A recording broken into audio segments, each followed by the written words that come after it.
winning $150 and a trophy and bragging rights. Ladies and gentlemen, it's Rue.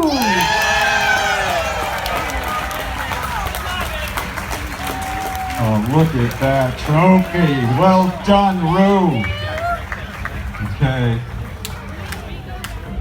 In second place, walking away with $200, a trophy, and bragging rights as one of the world's ugliest dogs. Ladies and gentlemen, Josie!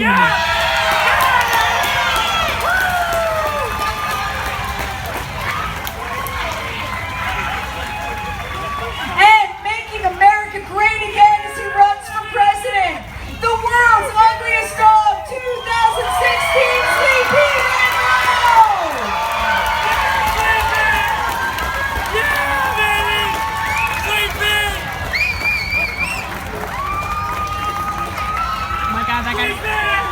All right, hold them up Let's give it up for your champion, Petaluma. Here we go, SweePee Rambo. Keep Rambo up there. Yeah. What a lovely creature.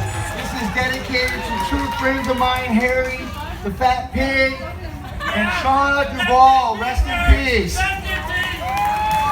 Wilson. Thank you, judges. Thank you, Sonoma Marin Fair. Thank you.